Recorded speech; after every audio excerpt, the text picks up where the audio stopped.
Hi everyone, my name is Prithvi and welcome once again to the YouTube channel of Backstage with Millionaires. In this video of Startup 101 series, I'm going to be talking about how should a new startup go about hiring their first employee or hiring their first set of employees. I'm going to be talking about what are the kind of expectations that the employees have from the startup, what are the kind of expectations that the startup needs to have from the employees, what is the kind of remuneration that you can offer to these employees, and what are the platforms that you need to use to reach out to these employees, and how you can really reach out to these candidates when they are simply just applying for your company. So let's get started. So initially, first of all, talking about the platforms that you can reach to, you can use to reach out to these employees is obviously the online job platforms that you have. But apart from that, one thing that really works, if in case you are a new founder, in case you are starting off for the first time and you don't really have a lot of name in the industry, not a lot of people really know you, and you are finding it hard to reach out to those employees or making them believe about your abilities as a founder or the abilities of your company as, let's say, a startup for longer term. So in those cases, you really need to make sure that the referrals, that the kind of connections that you have, so you need to make sure of make use of those referrals. You need to reach out to those people and maybe ask them to reach out to the candidates who have, let's say, applied to them, or even put a good word about you and your company. And that's exactly where, as a new founder or as a new company, you can build some base, you can build some confidence in the candidates who are applying for that, because a lot of startups are coming, and because a lot of startups fail, and even employees do need to look at their security of their job, their security of their salary. So getting a referral from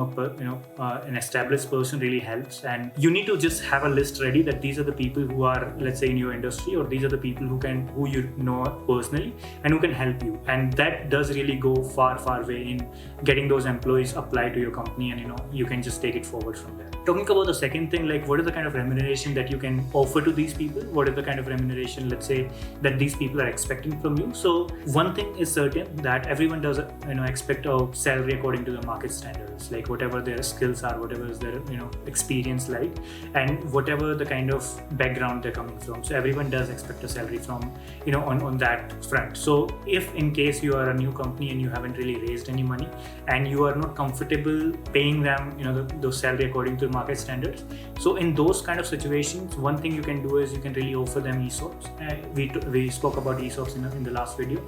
So you can really offer them ESOPs, and that also makes them understand about the kind of responsibility they have, and they also sort of feel more connected and more invested in the company, because then they know that they also own a bit of this company, no matter how small that is. But that sort of gives them a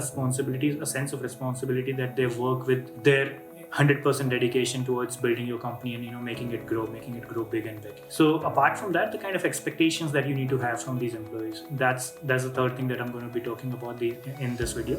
So when you're a new startup, the working environment is very fast paced. The team is very small, and apart from that, so one person might need to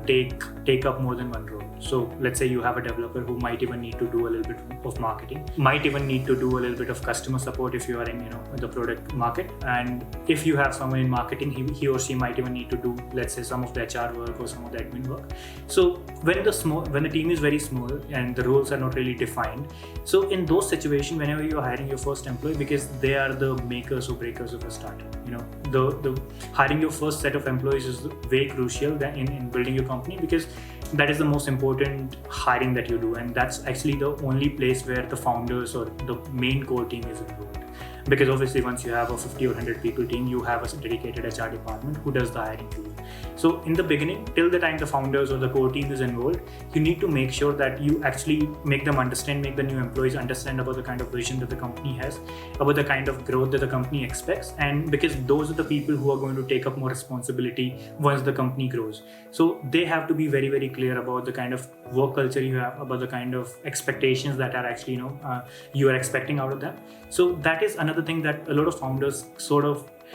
consider the employees just as employees, and they don't really want to involve them in the day-to-day discussions, day-to-day decisions. So that is another thing which I really want to make all of you understand, that when you are hiring your first set of employees, treat them as your core team, because that is eventually going to be a core team when you grow. And do not micromanage, do not give them, let's say, do not tell them every single step that they need to do. Is give them more responsibility, trust on them, and I'm pretty sure that they'll deliver the good results to you. So these were the 3 things that you need to keep in mind when you're hiring your first employee or the first set of employees. If there is anything that you have, any suggestions or the feedback, feel free to write in the comment box, and I'll be more than happy to reply to every single of those comments.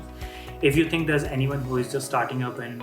anyone who you think this video will be useful for, please share it with them. Like and share this video and subscribe to this channel so that I can keep bringing you more and more updates in the Startup 101 series. Thank you very much for watching this, and I'll see you in the next video.